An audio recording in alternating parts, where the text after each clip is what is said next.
Welcome to Latina in America, your bilingual destination for all things Latina about our diverse culture, professions, and passion to travel. I am Rosie.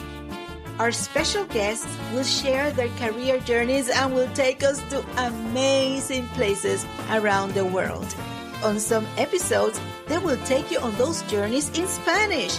Así es, en español. So come on and join me. Let's learn and travel.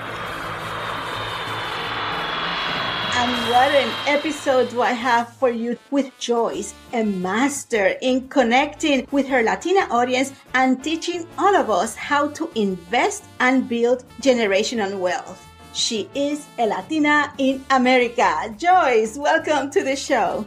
Hi, Rosie. I'm so happy to be here, and thank you so much for interviewing me. I learned about you in social media, and the way that you connected with the audience was amazing because you take something that could be a little bit difficult and you make it so much manageable and so easy to do. So I would like to know, first of all, what is your heritage? What is your cultural identity? Thanks for that. I'm Brazilian. I was born and raised in Brazil, and I'm also a first-generation immigrant in America.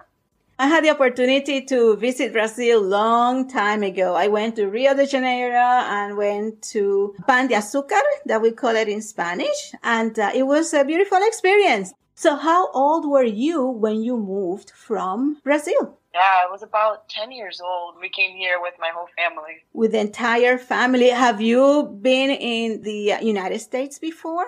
I hadn't. So it was the first time, and it was for good that one time. And before we start, a little bit about how was that experience moving here? What experience do you have from your childhood growing up in Brazil up to 10 years old?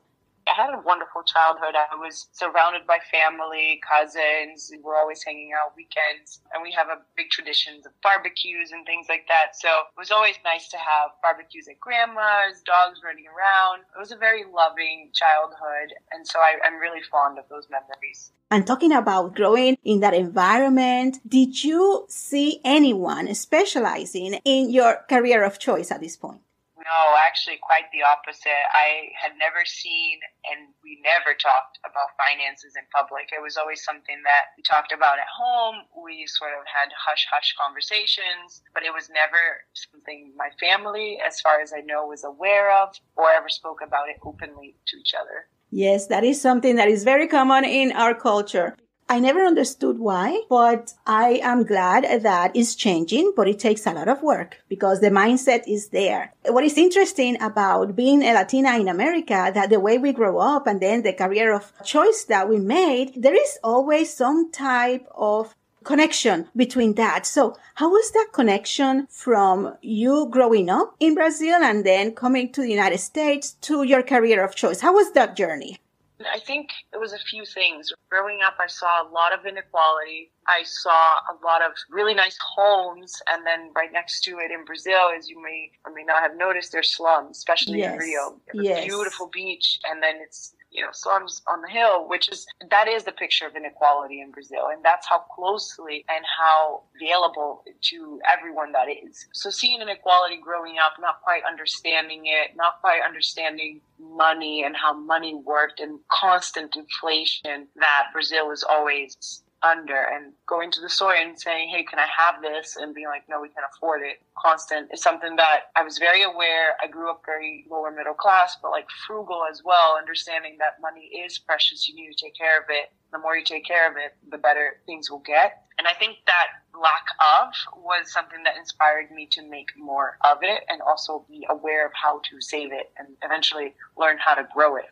And during that transition, when you came to the States and you continue your schooling, did you speak English when you came here? Nothing, actually. I learned English here and relied on ESL. So I moved to Lowell, Massachusetts. It's a small city north of Boston. And I had wonderful teachers, mentors, and advisors really guided me through education because my parents were always working. So I learned English in school and in the community. I also learned Spanish with friends. So grounded by diversity, but really education came from the public school system in America. The public school system, like ESL classes and and things of that nature, English as a second language. Exactly. And then practicing with your friends. And how long did it take you to feel comfortable with your English skill from the time that you arrived? I didn't have much time because within a couple of years, my mom pulled me out of ESL and she put me in the all English classes. And I think I was in 5th grade or so. And I had no idea what was going on, like, let's say September. And I was fluent in English by May. So it was one of the best choices she did for me. So I had a really easy transition at that age, I guess, just picking up English and making new friends and trying to follow along in class. But it was hard. And I commend a lot of the older adults that come to America later and learn it on their own or in night school. Now you understand the language, you are getting familiar even more with the United States. How was that journey from being in elementary school and choosing your career? What took place during those years? I didn't really know what I wanted to do when I grew up. And I never thought of finances, but I did really appreciate social sciences and having conversations about education, societal issues or governance and politics and things like that. And so through my middle school, higher school years, I explored a bunch of different classes. Eventually, I really relied on ROTC, which is the Reserve Officer Training Corps. It was for Air Force ROTC that I did for 4 years in high school. I learned a lot of discipline. I learned a lot of new things, careers. So then going to college, I actually received a full tuition scholarship, a leadership scholarship, and attended Bucknell University. I took my first class in economics, and I realized that that was the word in my vocabulary that I was missing. I didn't know that everything came together, and that formed what became then my major of economics. Since then, I'm very passionate about it. I love talking about economics, teaching it, and how it is the foundation of market, how we look at money and the transition of money and the movement of money, but beyond that, value, right? And human capital. Yes, understanding the mechanics of money and making it work as the tool that it is. And the importance of being exposed to different things. In your case was a class in economics. And I'm so glad that you had that opportunity and turn it into what you do today. And now we are going to talk about this profession of choice. This is what you do. What title describes the profession that you're in? I'm actually in FinTech, which is just a fancy word for financial technology. Financial technology. And now everybody grab a pen because this is going to start working on investing one-on-one. Give us a short course on how we can start investing and how we can create generational wealth. Yeah, and I think this is so important at any age. And I think it really needs to begin at a personal level, that idea of let me take care of my money and my money will take care of me. So the movement here is that I would like people to be aware of 3 things. You need to have a budget, you need to understand money, and you need to invest. The reason why you need to have a budget is because your money needs to have a home and a direction. Money without direction, honestly, it disappears. So I like to have, whenever I'm coaching somebody or even just posting on social media, I always talk about budgeting. And that is so far from investing. It's the least glamorous thing, but you need to have a plan. You need to know where your money is at all times, where it's going, and how it's working for you. And then you need to understand about money. You need to understand about your tendencies, what you do and what you want to do with your life, what you want to do for retirement. And I'm 30 years old. And I know that I will retire with X amount of money and I will be able to retire at Y number of years of age. But that's not the case for everybody. And just because those conversations can be really uncomfortable does not mean you shouldn't have them. And lastly, it's about investments. And investment's actually the most boring one because all you do is you pick a product, you buy it, and then you keep it. That's essentially investing, right? But you do need to have those other 2 pieces in place for you to invest securely and for the long term. Yes, and the way you do it, you take something that many people talk about it, but you make that connection and you simplify the process. Therefore, that yes, this is possible for you, that you don't need to have an immense amount of money to start investing. You even have an example of how to link your account for automatic investments. What are some of the ideas that you can bring for someone who just want to start investing right now? So if you're receiving a paycheck from auto deductions, you may be able to automate into an investment account, a retirement account. If your employer is providing you a 401k, a 403b, a pension plan, whatever it is, opt in. That is the easiest way to start investing. And also there are tax perks and there are perks from your company. So we'd highly recommend for you to take a deep look at that. If you're having questions, reach out to me, reach out to your HR. Have those open conversations. They're there to help you. Separately, if you're ready to invest on your own and you really want to roll up your sleeves and get started, it's as easy as opening an account at a brokerage. It's literally just a fancy name for a place that you can go and buy stocks and investment products at. Once you open your account, you literally have to connect it to your bank account, transfer some money, and buy a product. It's essentially you putting your money away for a rainy day, and that money is going to grow. The stock market has been around since the, let's just say, 1600s, and ever since then, it hasn't gone back down to zero. It has always increased in value. Its value, it's a long-term goal, or it's a long-term projection that markets have for themselves. Yes, and that word that you have used is budgeting. So can you give us some ideas on budgeting? Let's do it two ways. For the person who's just starting managing their money, or the person who has been working and earning money, but who hasn't really established a budget. What kind of ideas you can give for these two situations? There's actually so many ways to budget. You'd be surprised. If you ever Google it, you'll see all the different ways, and it's really cool to see how creative people do get. I would really recommend this early on. Get a piece of paper, and on that piece of paper, all you need to write is needs on one side and wants on the other side. Let's just break it down to basics. Needs are the things that you need in order to survive. They're there for your safety and your needs. So that's home, like having shelter. That's food, that's groceries, that's transportation, right? Those are your very basic needs. Everything else falls, for the most part, in wants. Wants are, I would like to have a new outfit to go to work. I would like to go out to eat at this new restaurant. I would like to enjoy an evening with friends. And that's the difference, right? So let's start very high level. Needs and wants. As a college grad, your needs may also include student loans, unfortunately. While you will not pay them off right away at once, perhaps, you do need to account for some of that debt. And that is part of your needs because you need to pay off your debt. It's for your credit. It's for your longer term wealth growth as well. And the parts of wants are things that you can slowly chip away from your overall amount of income. So you have your income coming in, you reduce your needs right away. Everything else that is left over is for wants, investments, it's for savings, it's for future growth, it's for traveling, it's for fun. And so I would rank the items that you want to do. So would you like to take a trip in the next 6 months?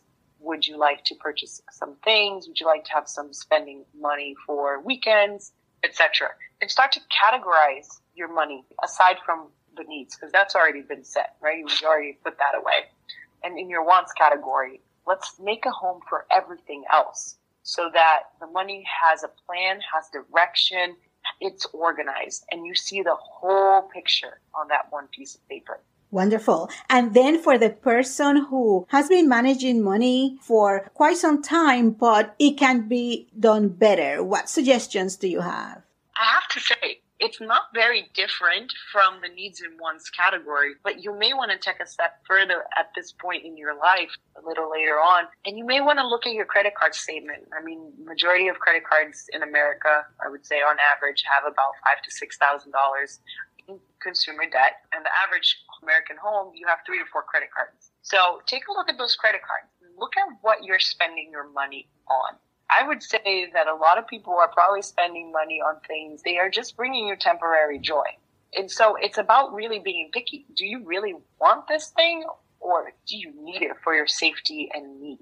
And so for somebody who's having a little bit of trouble managing their money or has debt or just really wants to find in their budget investment money, go through your credit card statement. You're going to see how much money you are spending. And if you can't point out, wow, that was for X amount purchase for something I really needed it, you probably need to start reconsidering your purchases, reconsidering where you're spending your money. Sometimes your money can be stretched a lot further just by getting on a budget.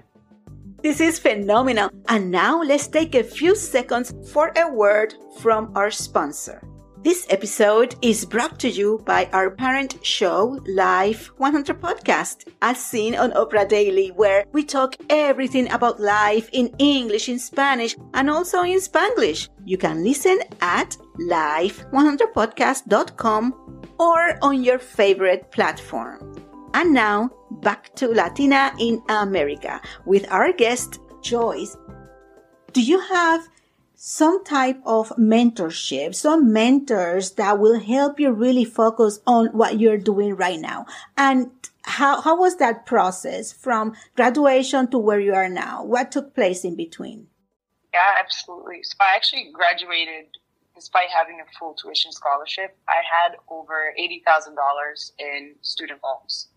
And I decided to move to New York City and start my career on Wall Street. I actually worked at an investment bank. And I met really wonderful people and a lot of amazing mentors that really taught me everything from finance to growing up in New York, hustle culture, and everything. But the most valuable piece of advice one of my mentors gave me was sit down and make a 5, 10, and 20-year plan. And I was like, what? Like, what are you talking about? I'm 22. I don't care about 20 years from now and retiring and all this stuff. And he just looked me in the eye and said, do it. And I want to see it. I went home that night and I remember picking up a piece of paper and being like, I don't really know, but I'm going to write some things career-wise, personal-wise, things I want to achieve, things that I thought for myself meant success, right? As an immigrant in America, as a Latina, as a woman, as a minority, what success mean to me at that time. Yes. And I wrote down some things, and I've always been sort of technical, and I always wrote, if not this, then that. Like, I didn't the if-then formula, eh? Right. So it was like, I'm either going to join a startup and grow that business, or I'm going to go and get an MBA and start my own business. And it was, if not this, then that.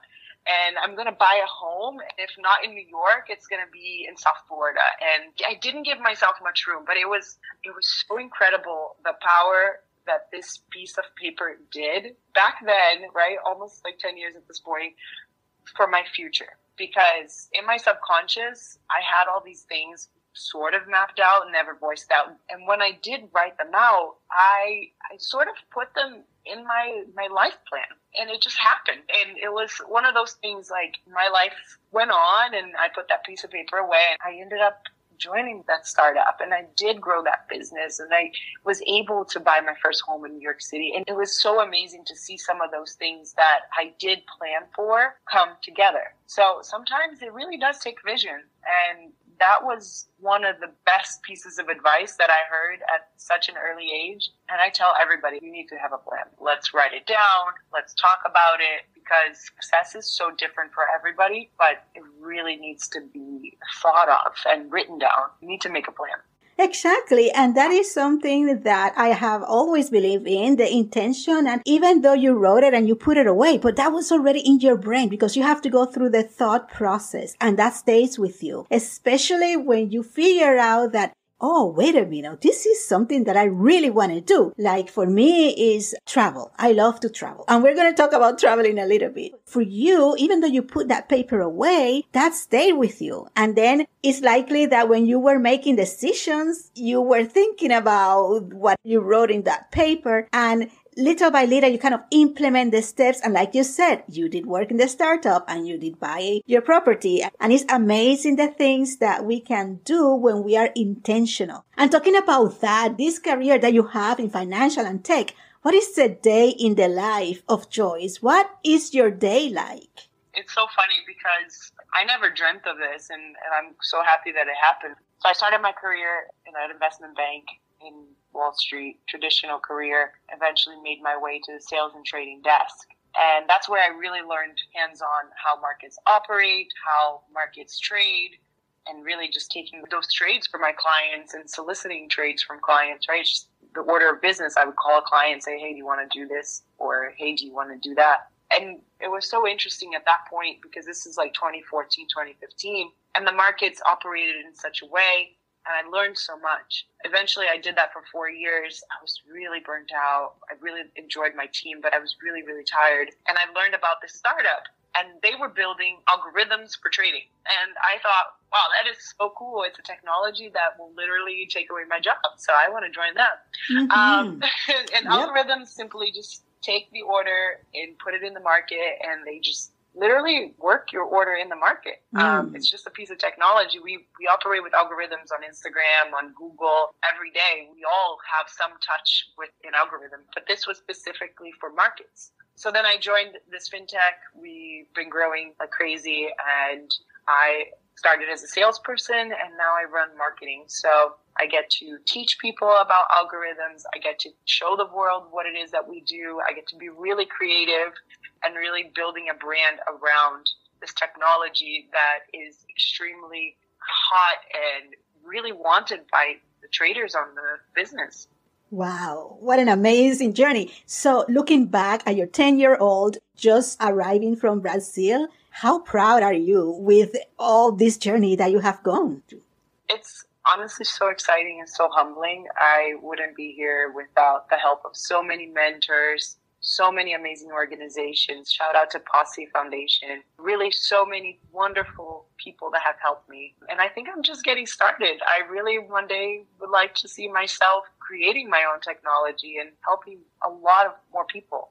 And you just mentioned Posse Foundation. What is that? So Posse was the organization that awarded me a full tuition scholarship. It was a leadership scholarship that I was chosen to go to Bucknell University, but Posse was the vehicle that allowed me to do that. So I am forever thankful to them. So you needed to apply when you were in high school, and then a process of selection, and you were selected. I was nominated to Posse by my guidance counselor, but anyone can nominate you for Posse. And Posse is a scholarship for leadership for those high school students that have showed tremendous leadership in their communities. For me, it was through ROTC and doing community service and being part of my community. But for so many others, it was a very different story, different ways that they grew in their community. Going to college, I actually went with 10 amazing humans, and we supported each other through all of college. And we had one mentor who helped us navigate the rocky waters of college, the things that we were not prepared for, not aware of. With my Posse, I was able to get through school. Okay, that is so wonderful because, sometimes we just don't know what is available, what question we need to ask. And it's so important going to our career counselors in high school, in your case, and to see what is available out there. Now, how do you spell that name, the Posse Foundation? Yeah, it's POSSE Foundation. Wonderful. So yes, they see the potential and they invite you, and it's so glad that they gave you so much opportunity. And I'm so glad you took advantage of that and you were able to do all kind of great things that you're doing now. And all the things that you're doing now, part of that is traveling. Now, when I was talking to you, you did mention that you have this experience with traveling. First of all, what is one of your favorite places to go and visit?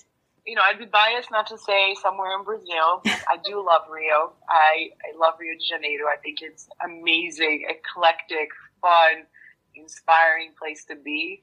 And I also love Italy. I love the old traditions and the family culture that it has. So I have to say 2 places.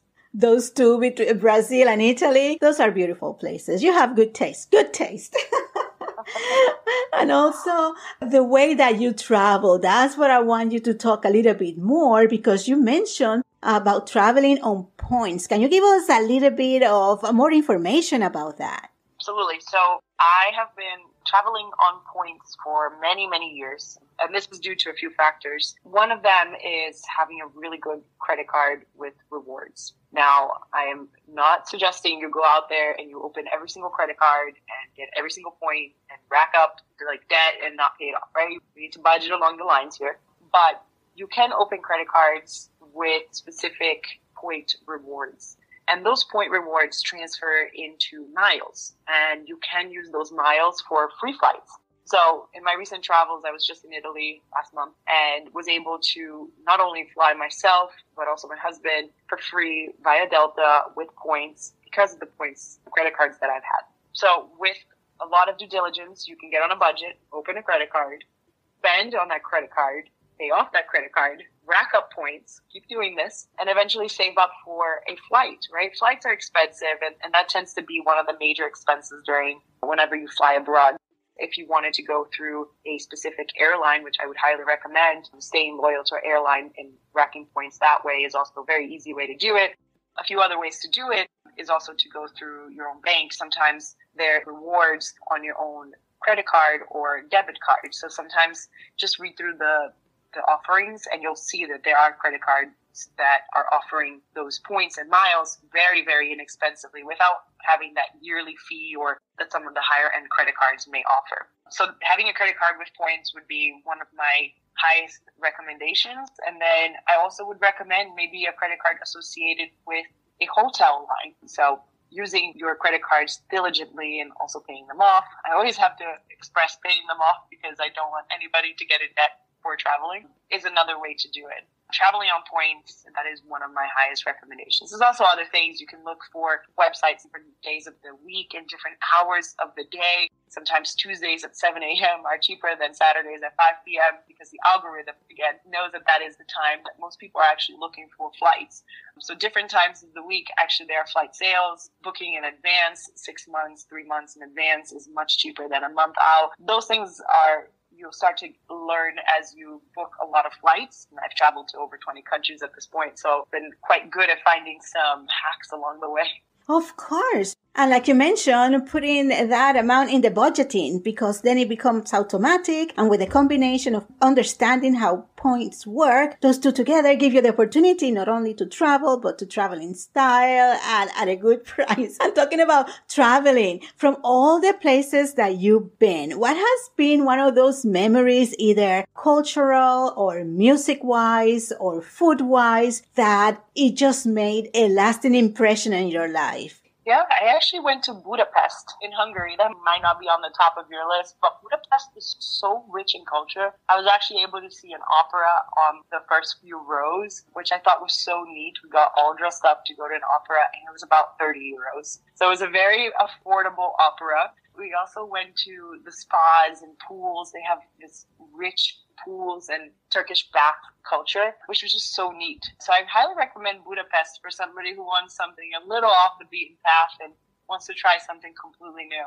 And what is it like to get in there? Like from the airport to what to see? What was your experience like? Were you with some type of guide that show you around, or you figure it out where to go and how to get it done? Yeah, no, for the most part, we never go with guides, and we, as in my husband and I, we never go with guides. We pretty much Google everything before we go, look for public transportation. We usually fly one carry-on, a backpack, literally one laptop, camera, phones, all the usual things. So very easy tourist experience. Everyone spoke English. It's a young economy, so after the Soviet Union, all that stuff happened. It's a young economy, and so things are still very affordable. I believe we had one of the cheapest 8-course meals available in a Michelin-star restaurant to date. And I'm talking less than 100 euros per person, which was an experience all in itself. So Budapest is one of those places I would highly recommend. And really, you can take Ubers and public transportation to get anywhere around the country. Awesome. So take me to that restaurant. What was that like walking in? What is the ambience? What is expected as far as the menu? What was ordering the food? How was all that experience for you? It was so different because I don't go to fancy restaurants all the time. I've been, of course, but it's not my usual. And an 8-course meal, it was just so bizarre to me because that never happened. And you know, when the food is really small, it's really fancy restaurant, right? So we went in and the restaurant was beautiful, just super nice atmosphere. Everyone's dressed to the nines. It's winter time in Budapest and very elegant spot, really rich, delicate foods. So not my usual recipes that I have at home, but such an experience that is like, wow, I can't believe we're doing this. I know, right? The joy of travel. That's what I love traveling, because the things that we learn and we are exposed, the things that we don't know. And all those experiences. And now coming back to the U.S., what is it for you to be a Latina in America? How is that experience for you? Yeah, to be a Latina in America these days, I feel like it's been more loud and proud, and I love that we're celebrating our culture a lot more with a lot more excitement, especially in corporate world where diversity and inclusion has been celebrated, has been really top of the agenda in so many places. So it's really a good time to put yourself out there. If you're looking for a new career, put yourself out there and mention it that you do speak Spanish, and mention it that you do speak Portuguese, that you have these non-traditional experiences, because they should help you proceed in that career trajectory. But I do think being a Latina in America right now in 2022, it's been freaking awesome. Pretty awesome. And if you can go back and give your 18-year-old self one piece of advice, what would that be? Oh, go take that computer science course. I was so afraid of it and never did. And I wish I did. You know what? It's okay. Not a big deal. Yes. And technology, that's something else that is ever changing. So it's a matter of being connected and be open to new opportunities, right? And new experiences and learning. So tell me, what is next for you? What projects are you working on right now? Yeah, I am still teaching financial literacy on Instagram. I am working on some technology projects on the back end myself, hopefully to help more people and reach more people to become investors and to learn about financial literacy. And that is still my main goal, to have reach and have impact on first gens, Latinxes. Yes, and you do, because your social media postings are educational, informational, and they make you feel that, yes, it's something so attainable. And that's what I love it. And talking about that, let us know the best way to get in touch with you. You can follow me on Instagram or TikTok at Latinx Investor, or I also have a website, www.latinxinvestor.co. And how can we support you right now? So it's all about sharing the mission. If you could follow me on Instagram, share with your friends, share the knowledge with your friends. And if you are interested in learning more, I also offer private coaching. Do get in touch with me. Awesome. This has been amazing. What a great time we spent together. And I know that it's going to benefit so many people. It's going to inspire so many people. And I applaud you for taking those steps to bringing forward your wish of educating the Latinx community about investing and budgeting and creating generational wealth, because it will make a positive impact in our lives. So thank you so much. It has been amazing, and I can't wait to get you back here and tell me more about all those trips and travels that you have made. Thank you so much. I really appreciate it, Rose. Gracias de corazón. Thanks for finding and subscribing to Latina in America so you don't miss a thing. And if you like this episode, give us a 5-star review so we can be put on front of more listeners. For details and show notes and how you can connect with and support our guests, please go to latinainamericapodcast.com. Email us at latinainamericapodcast@gmail.com and follow us on Instagram at Latina in America. Links can be found on the website. This has been Rosie, a Latina in America.